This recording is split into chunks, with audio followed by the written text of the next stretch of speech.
If you are an African, you really need to watch this. Africa is in trouble. Sub-Saharan Africa has been fundamental to the global prosperity of the advanced countries.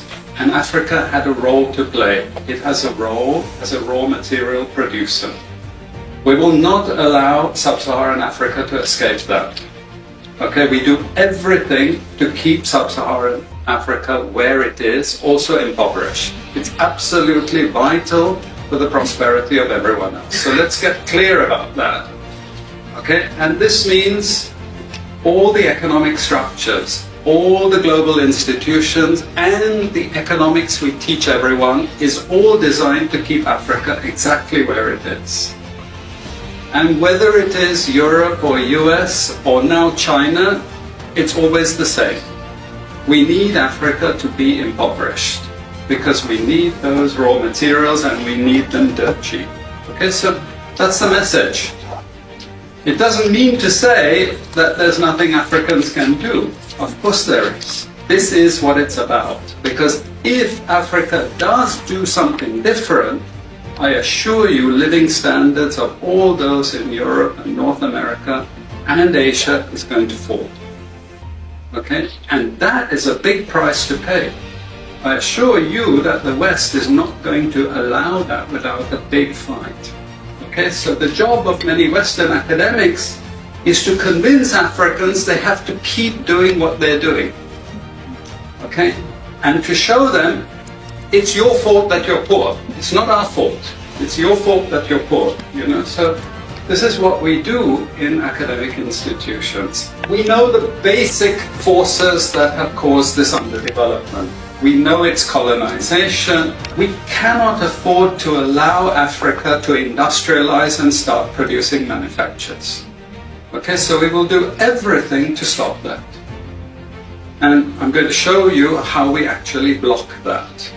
We had East Asian rapid industrialization processes. So in the earlier period, we had Japan and Korea and Taiwan.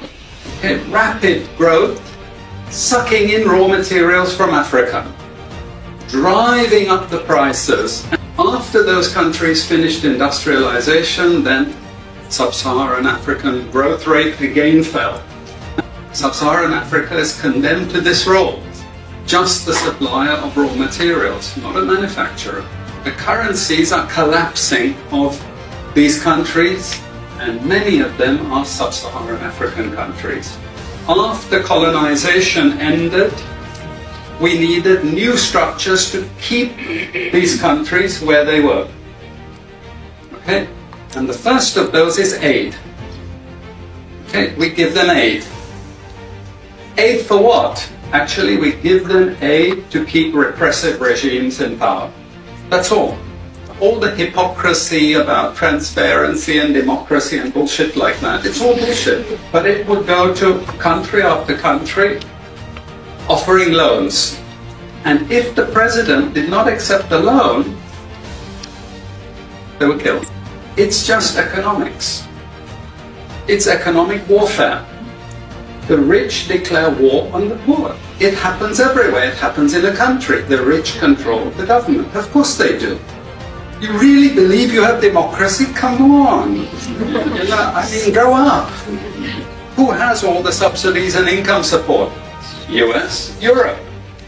The largest budgets in the world for supporting their farmers are Europe and US.